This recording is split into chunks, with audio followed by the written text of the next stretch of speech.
Hello everyone. तो अभी फ़िलहाल बरेली वालों के लिए जो है वो ये महीना काफ़ी हार्डफुल रहा है, क्योंकि बहुत ज़्यादा आंधी तूफ़ान आ रही हैं और बहुत जो वेंडर्स हैं या जो कस्टमर्स हैं, जो यहाँ की पब्लिक है जिन्होंने अपनी छत पे सोलर पैनल लगाया हुआ है, तो उनके लिए तो बहुत ज़्यादा प्रॉब्लम और बहुत ज़्यादा चिंता वाला जो है ये विषय रहा है कि रात में भाई धक धक हो रहा है वेंडर के भी, कहीं हमारी साइड ना उड़ जाए, और नीचे जो कस्टमर है वो भी नीचे लेटा हुआ पर उसका दिल ऊपर ही है कि कहीं हमारा जो है वो सोलर पैनल उड़ ना जाए। तो यही सॉल्यूशन लेके मैं आज आया हूँ कि इसमें हम क्या कर सकते हैं कि सोलर पैनल्स जो है वो ना उड़े। कुछ मुख्य जो पॉइंट्स हैं उसके बारे में मैं बताऊंगा, जिस पे जो है आप ध्यान देंगे तो निश्चित तौर पे जो है वो एक रेंज तक जो है वो आपका सोलर पैनल नहीं उड़ेगा, इसकी मैं गारंटी ले लूँगा। जब भी मैं इससे पहले लोगों को ज्ञान देता था कि भाई स्ट्रक्चर मजबूत रखो, आप पैनल पे फोकस कर रहे हो, जबकि सबको पता है सारे DCR पैनल से सब कुछ सेम है, ठीक है, पर आप जो है वो पैनल्स पे ध्यान दे रहे हैं, आप स्ट्रक्चर पे ध्यान नहीं दे रहे हो। मेरा हर वीडियो में लगभग मैं इस चीज़ को पिन पॉइंट करता हूँ कि आपको स्ट्रक्चर को जो है वो अवॉइड नहीं करना है, छोड़ना नहीं है कि नहीं यार स्ट्रक्चर जो मन होती थी वो लगा दे, ऐसा नहीं है। तो अब मैं कुछ वेंडर्स को भी सजेशन दूंगा और कुछ जो है अपने उपभोक्ता हैं उनको भी सजेशन दूंगा। उपभोक्ताओं के लिए पहला सजेशन ये है कि आप जब पैनल्स की बात करें तो साथ साथ स्ट्रक्चर की भी बात करें कि आप कितने मोटाई का स्ट्रक्चर लगा रहे हो, ठीक है, और वो कितनी जो है रफ्तार वो झेल सकता है, हवा की कितनी रफ्तार जो आंधी आए वो झेल सकता है। तीसरी चीज़ कि आपके टेक्नीशियन कैसे हैं, क्या वेल क्वालिफाइड टेक्नीशियन हैं, क्या उनको पता है उसका क्या एलिवेशन होना चाहिए, ठीक है, और किस ऊंचाई पे लगा रहे तो क्या हाइट रखनी चाहिए। तो ये सारी चीज़ें क्या उस टेक्नीशियन को पता है कि नहीं पता है कि भाई वो बस ऐसा ही है, 15 दिन का सीखा हुआ मजदूर है, वो लेके आया अपना पैनल वगैरह काट पीट के सिस्टम ला के आपके कस के ठोक के चला गया, भैया राम राम। तो उस स्थिति में आपके पैनल उड़ने की गारंटी 100% मैं दे रहा हूँ आपको। टेक्नीशियन अगर जो है वो वेल क्वालिफाइड होगा, ठीक है, उसको सही तरीके से सारी चीज़ें जानकारी होगी, तो निश्चित तौर पर वो फिनिशिंग अच्छी करेगा, चीज़ों को ध्यान में रखे जो है वो लगाएगा सोलर पैनल, तो आपको उसका खामियाजा नहीं भुगतना पड़ेगा। क्योंकि आपको पता है ये एक पैनल 20,000 रुपये का है, समझ गए। अगर 2 उड़ गए तो 40,000 आपके उड़ गए। एक रात जो है समझो आप दुबई की एक रात जो है इतने रुपये में आप बिता के आ सकते थे, वो आपके यहाँ से निकल गया। अब आ जाओ दूसरी चीज़ पे कि जो है वो स्ट्रक्चर के मामले में, ठीक है, स्ट्रक्चर 3 तरीके के स्ट्रक्चर्स आते हैं। एक होता है प्री GI, ठीक है, जो सबसे वीक होता है। एक होता है जो कि टेम्प्रेरी बेस पे लगाया जाता है। एक होता है GI स्ट्रक्चर जो कि जनरली लगाते हैं, जो कि जितने भी वेंडर्स हैं यहाँ पे, वो जो अच्छे वेंडर्स हैं वो लगाते हैं। 2 mm मोटा जो है वो आपका ये जो जैसे ये जो है ये GI स्ट्रक्चर है जो हमने यहाँ लगाया है, ये GI स्ट्रक्चर है। तीसरा आता है hot dip GI। Hot dip GI जो है जो ज़्यादा ऊंचाई पे लगा रहे हैं लोग, उनके लिए बहुत ही स्ट्रॉन्ग जो प्रोजेक्ट होता है वो तरीके से होता है। वो लगभग 100 से 120 किलोमीटर प्रति घंटा की रफ्तार से जो हवा है वो भी उसको हिला नहीं सकती हैं, मोल्ड नहीं कर सकती हैं। वो पैनल महंगा आता है, मतलब एक तरह के एग्जाम्पल के तौर पर मान लो अगर ये जो है एक चीज़ 100 रुपये की आएगी तो 200 रुपये की, दुगने का अंतर होता है, पर वो 100 से 120 किलोमीटर पर घंटा की रफ्तार से जो है वो टिका रह सकता है। पर हॉट डिप DI भी हर कोई नहीं लगा सकता, उसे भी एक अच्छा टेक्नीशियन ही लगा सकता है, क्योंकि टेक्नीशियन को ये नॉलेज होगी कि इसको कैसे यूज़ करना है। मान लो मैं आपको AK-47 दे दूँ, आपको चलानी नहीं आती तो उसका कोई मतलब नहीं निकलेगा। कट्टा और AK-47 आपके लिए बराबर ही है। इसी तरीके से टेक्नीशियन का खेल है। तीसरी चीज़ कि कस्टमर अपना सजेशन ना दे ज़्यादा टेक्नीशियन को कि भैया नहीं आप इतना ऊंचा कर दो जिससे कि हम इसके नीचे गेहूँ इकट्ठा कर लें, इसके नीचे छत बना लें, अपना गार्डनिंग कर लें। वो जहाँ हो सकता है टेक्नीशियन का यहाँ इतना ही ऊंची हो सकती है, आप उतना करवा लो, पर आप अपना मत लगाओ कि नहीं आप इतना ही ऊंचा करो। ज़्यादा ऊंचाई करने से आपको कुछ बेनिफिट नहीं है, उसका खामियाजा ही भुगतना पड़ेगा। और बहुत सारे जो कस्टमर्स को मैंने राय दी थी उन्हें उस समय बुरी लगी, पर उस समय उन्होंने मेरी बात मानी, मैं इसके लिए उनका जो है धन्यवाद करता हूँ।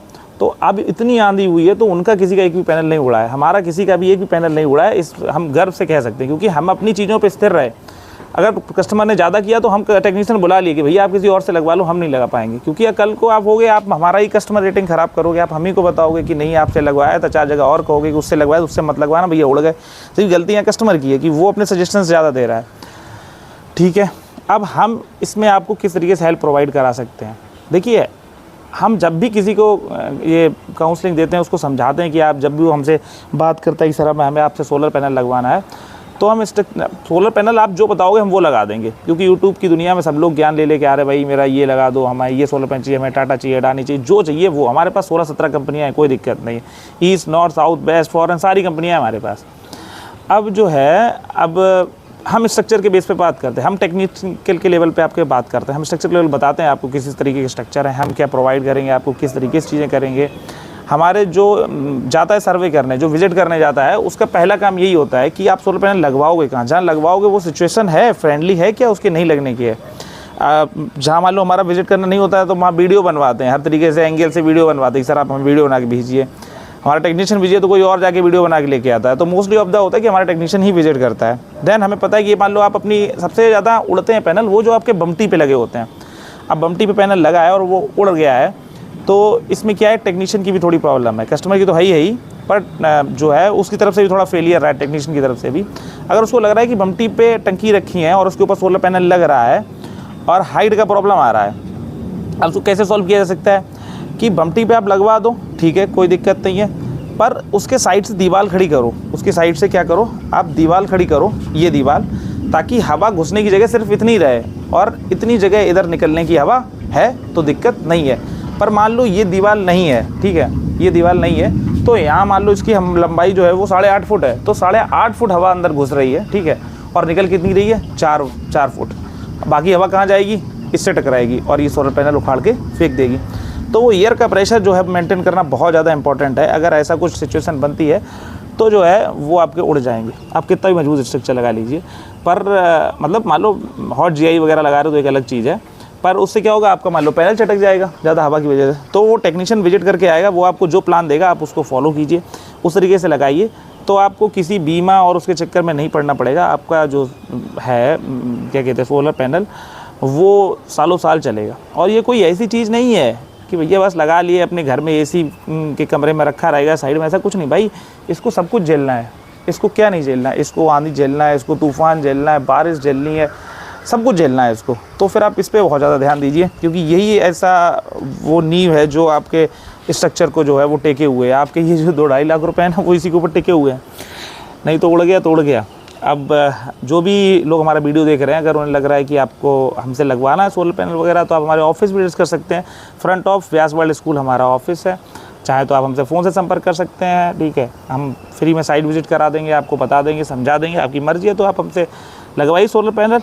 पर हाँ, मैं बाकी सारे वेंडर्स को भी ये सजेस्ट करूँगा कि प्लीज़ कस्टमर के साथ ऐसा कुछ मत कीजिए आप, अब थोड़ा सा रुपए के चक्कर में कि आप जो है वो काफ़ी बड़ा जो है खामियाजा भुगतना पड़े। क्योंकि काफ़ी सारे कंप्लेंट्स हमारे पास आ रहे हैं जिनके सोलर पैनल उड़ गए, 2 उड़ गए, 3 उड़ गए। अब हम उनको सर्विस दे रहे हैं, लोग हमारे वीडियो के माध्यम से आ रहे हैं हमारे पास, तो वो थोड़ा सा लगता है कि यार थोड़ा वेंडर्स को भी और थोड़ा कस्टमर्स को भी, कस्टमर भी क्या करता है, रेट में बहुत ज़्यादा मार्जिन करता है। आप निश्चित तौर पर समझिए, हर कोई उतना मार्जिन लेके चलेगा जितना, अगर मैं एक 70 में बेच रहा हूँ और कोई एक 60 में बेच रहा है, दोनों ही के पास 10,000 का मार्जिन है। अब वो एक 60 वाला 10,000 का मार्जिन अपना फिट कहाँ से करेगा कि वो 5-6 हज़ार रुपये और चीज़ों में स्ट्रक्चर में कम कर देगा, इधर से कम कर देगा, 4 क्लेम लग रही होगी वहाँ 2 लगाएगा, बचा बचूँगे वो अपना 10,000 का मार्जिन रखेगा, क्योंकि आएगा ही नहीं इतना ज़्यादा, 10% से ज़्यादा मार्जिन होता नहीं है। तो इसलिए आप एक 70-81 के चक्कर में ना पड़ें कि भैया वो इतना लगा रहा इतना लगा रहा। अगर हम एक 70-75 रेट दे रहे हैं आपको कंपनी के अकॉर्डिंग, तो निश्चित तौर मानिए कि हम स्ट्रक्चर के साथ कोई छेड़छाड़ नहीं कर रहे, ना टेक्नीशियन के लेवल पर कोई छेड़छाड़ कर रहे हैं। उनका टेक्नीशियन 5,000 में लगा था, हमारा 8,500 में लगा था। क्यों लगाता है? क्योंकि भाई वेल क्वालिफाइड है, भाई बंदा बाहर से डिप्लोमा करके आया, उसको एक चीज़ पता है, तो उस बेस पे वो काम करेगा। और जो जिसके पास जितना भाई बाल काटने वाला का देखो ना, आप अब जावेद हबीब से कटाने जाओगे भाई वो 5,000 रुपये लेगा और ये बंदा आपको 50 रुपये में काट देगा। दोनों में अंतर है ना, फिनिश के लेवल पे, टेक्नीशियन के लेवल पे, तो टेक्निक के लेवल पे वो डिफरेंस है। तो ठीक है, आपको कैसी जानकारी लगी आप नीचे कमेंट बॉक्स में बताइए। कोई और क्वेश्चन है तो आप सजेशन ले सकते हैं हमसे। बहुत बहुत धन्यवाद।